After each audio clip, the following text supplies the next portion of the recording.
kasih kepada saudara Rizal yang sudah menyampaikan materinya tentang pemuda sejati. Mudah-mudahan kita semua dapat pencerahan, pemahaman dan bisa mengamalkannya. Amin ya rabbal alamin. Berikutnya bentuk kedua yang akan disampaikan oleh Pak Ustaz Gajah. Kepadanya waktu dan tempat kami persilahkan.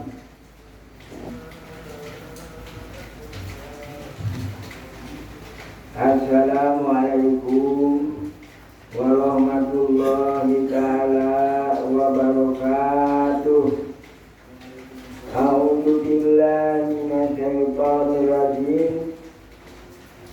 Alhamdulillahi rabbil alamin. Wassalatu wassalamu ala asyrofil anbiya'i wal mursalin wa ala alihi wa sahbihi ajmain. Ashhadu an la ilaha illallah wa ashhadu anna Muhammadar Rasulullah. Allahumma sholli ala sayyidina Muhammad wa ala ali sayyidina Muhammad. Terlebih dahulu panjatkan puja dan puji kehadirat Allah Subhanahu wa Ta'ala yang sudah melaksanakan perintahnya di waktu sholat subuh, dan sholawat dan salam semoga dilimpah curahkan kepada Nabi Muhammad Sallallahu Alaihi Wasallam serta keluarganya, para sahabatnya, terutama kita semua yang sama-sama tunduk dan patuh kepada ajaran Nabi. Saya akan mengulangi lagi bahasan kedudukan sholat dalam Islam. Sholat dalam Islam mempunyai kedudukan yang sangat tinggi. Tidak ada ibadah-ibadah lain yang dapat menandingi sholat itu. Sholat merupakan tiang agama. Agama tidak akan berdiri dengan kokoh dan tegak kecuali dengan tiang itu. Rasulullah Shallallahu Alaihi Wasallam bersabda, "As-sholatu imaduddin, fakman aqomaha faqad aqomadin, wa man tarokaha faqad hadamadin." Yang artinya sholat adalah tiang agama. Barang siapa yang mengerjakannya berarti menegakkan agamanya. Dan barang siapa yang meninggalkan sholat itu berarti meruntuhkan agama. Yang hadis diriwayatkan oleh Baihaqi. Sholat adalah yang pertama kali diwajibkan oleh Allah, diperintahkan atau dikitabkan langsung kepada Rasulullah Shallallahu Alaihi Wasallam. Anas radhiyallahu anha berkata, "Furidatul sholatu ala Nabi Shallallahu Alaihi Wasallam lailata usriya bihi khamsina summa naqasat hatta ju'ilat khamsan nudiya ya Muhammad. Innahu la yubadalu qawlu ladaya wa inna laka bihadihi wa khamsina." Yang artinya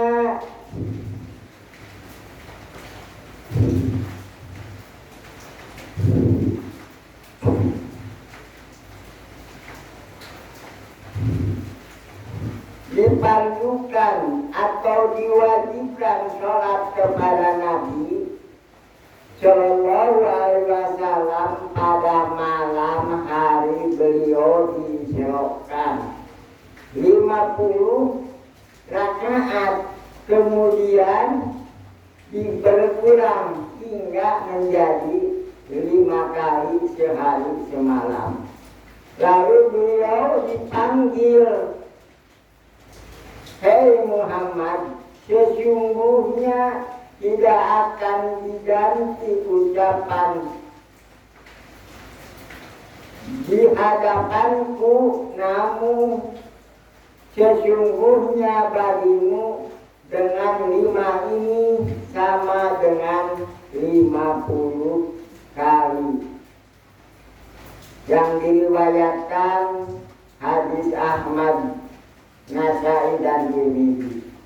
Allah berfirman, "Hafizu ala sholawati wa sholatil wusta wa qumu lillahi qanitin."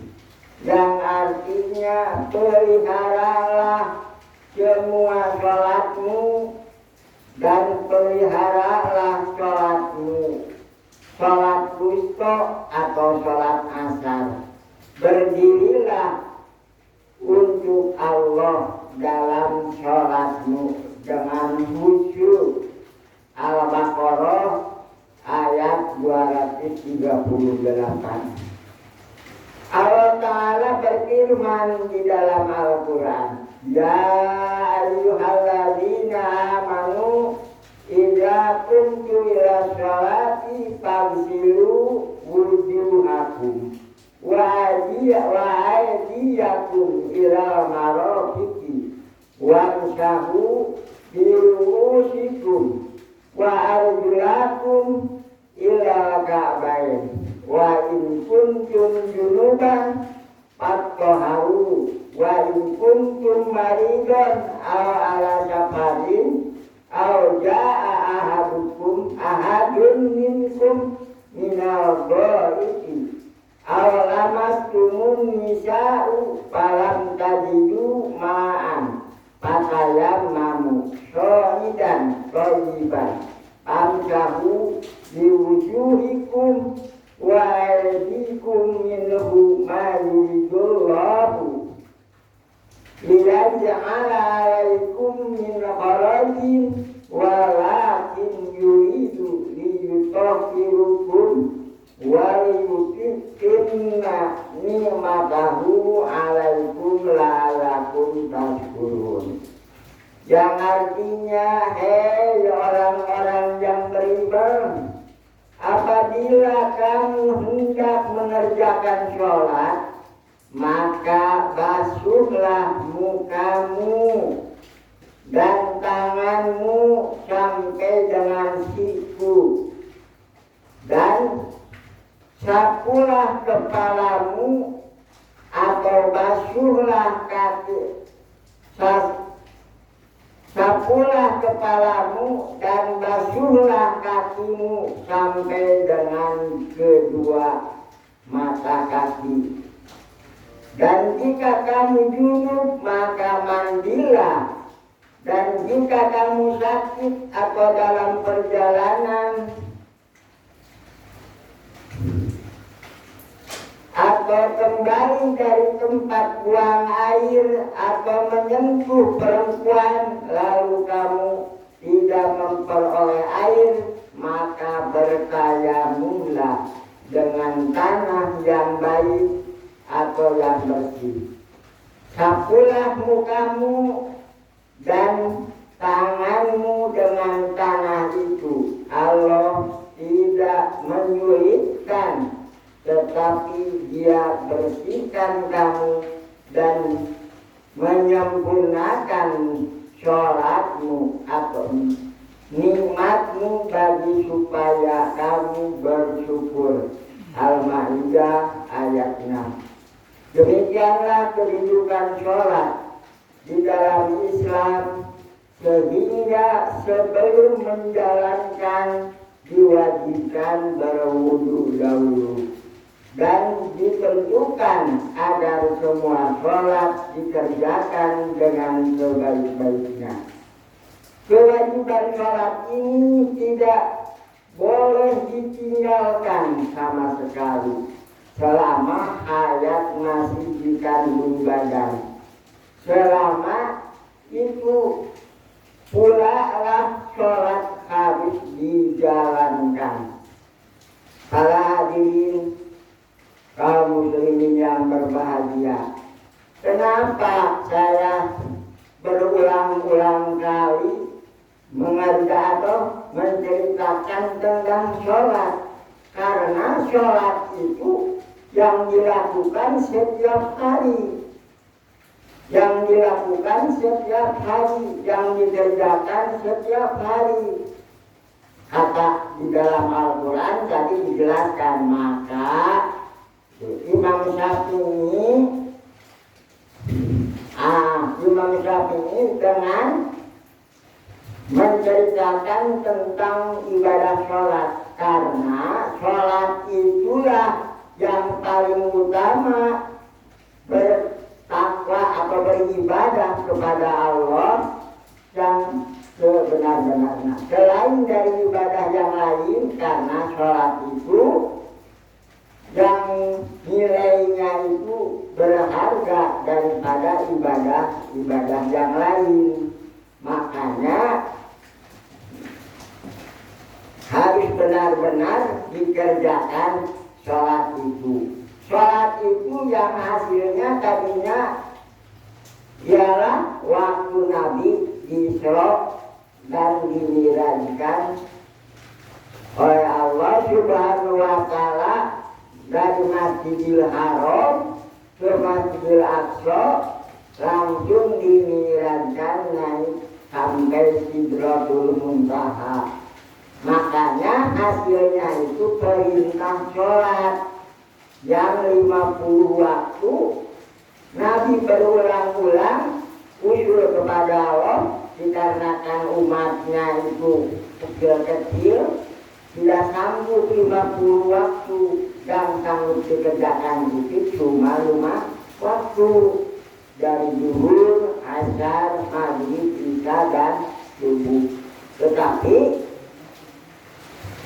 banyak sekali yang ibadah yang merasakan sunatnya atau yang disebut sunat muakkad, yang mengiringi ibadah sholat fardu yang 5 waktu. Makanya itu lebih daripada 50 waktu. Para hadirin kaum muslimin yang berbahagia, saya tak terus-terus menceritakan beribadah sholat. Apa sebabnya beribadah sholat? Ibadah yang sholat itu tidak lama, hanya paling lama itu 4 menit atau 5 menit.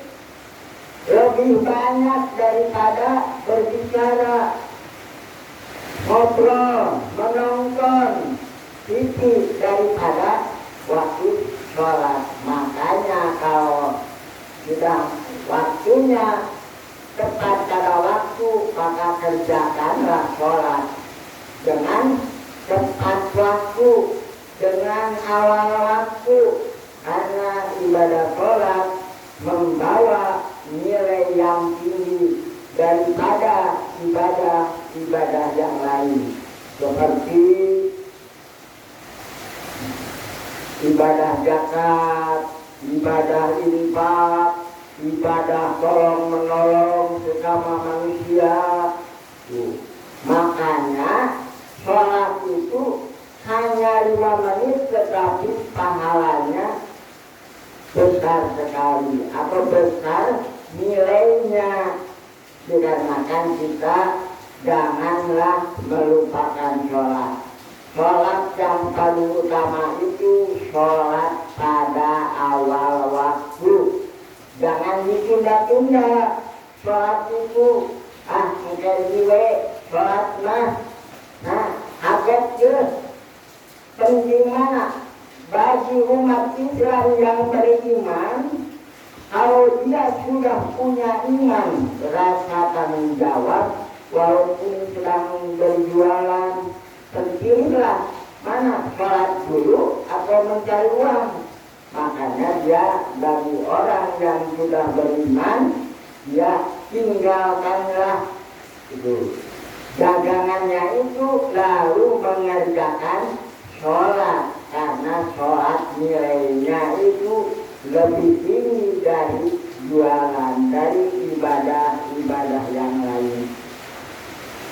Kalau tidak punya iman, yang didahulukan itu mencari uang daripada sholat, itu akan menjerumuskan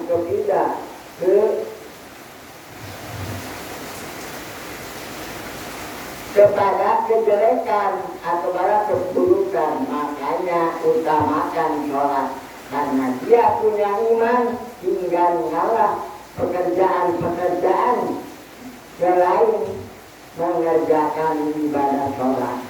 Makanya sholat juga di dalam surat Al-Ma'un, janganlah dia lalai. Awailul musholin.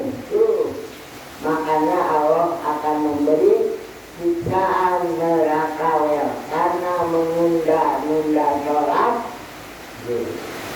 Menunda sholat itu misalnya neraka. Kemudian keterangan tentang ibadah sholat, insya Allah waktu dan diberikan lagi. Dengan ditutup akhirul kalam. Wassalamualaikum warahmatullahi wabarakatuh. Terima kasih kepada Ustaz Jaja yang sudah menyampaikan materinya mengenai sholat. Mudah-mudahan kita semua diberikan hidayah oleh Allah Subhanahu wa Ta'ala, sehingga kita bisa menjaga sholat lima waktu sehari semalam. Mungkin kita tutup saja kajian kita pada pagi hari ini dengan membaca hamdalah alhamdulillahirabbil alamin dan doa kafatul majelis. Subhanakallahumma wa bihamdika asyhadu an la ilaha illa anta astaghfiruka wa atubu ilaik. Assalamualaikum warahmatullahi wabarakatuh.